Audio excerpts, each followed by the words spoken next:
മുണ്ടക്കയം ഗ്രാമപഞ്ചായത്തിന്റെ 2025-26 വർഷത്തെ 11,98 ലക്ഷം രൂപയുടെ ചെലവ് പ്രതീക്ഷിക്കുന്ന പദ്ധതി വികസന സെമിനാർ അവതരിപ്പിച്ചു.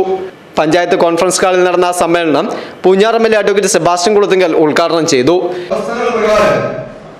ഓരോ ഗ്രാമസഭയിലും ഉയരുന്ന വികസന ആവശ്യങ്ങൾ, പദ്ധതി നിർദ്ദേശങ്ങൾ ക്രോഡീകരിച്ച് പഞ്ചായത്ത് ഭരണസമിതി വിശകലനം ചെയ്യുകയും വർക്കിംഗ് ഗ്രൂപ്പുകളിൽ ചർച്ച ചെയ്ത് അത് സമ്പുഷ്ടമാക്കുകയും സ്റ്റേക്ക് ഹോൾഡേഴ്സ് വിദഗ്ധ ആളുകളുമായി ചർച്ച നടത്തി കൂടുതൽ മികവുറ്റതാക്കുകയും ചെയ്ത് ഒരു കരട് രൂപരേഖ, കരട് പദ്ധതി രേഖ പഞ്ചായത്ത് ഭരണസമിതി അംഗീകരിച്ച് അത് വികസന സെമിനാറിൽ ചർച്ച ചെയ്ത് വികസന സെമിനാർ ഉയരുന്ന നിർദ്ദേശങ്ങളും അഭിപ്രായങ്ങളും കൂടി പരിഗണിച്ച് അവ ക്രോഡീകരിച്ച് ആ സാമ്പത്തിക വർഷത്തെ പദ്ധതി അന്തിമമാക്കുക.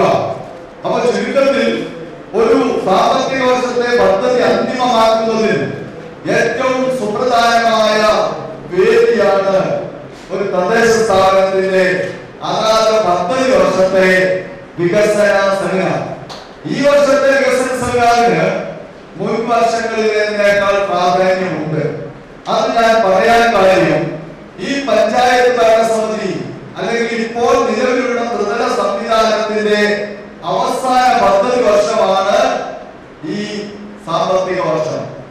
ഗാന്ധിയൻ ആശയങ്ങൾ പ്രചരിപ്പിക്കുവാൻ ഗാന്ധി സ്ക്വയറും ശില്പവും സ്ഥാപിക്കും.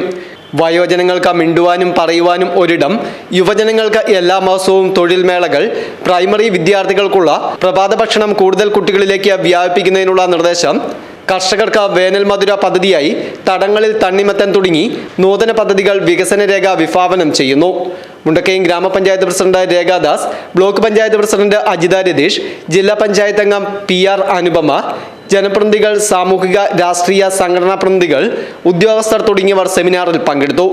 വികസന standing committee chairperson Shiji Shaji സമ്മേളനത്തിന് അധ്യക്ഷത വഹിച്ചു.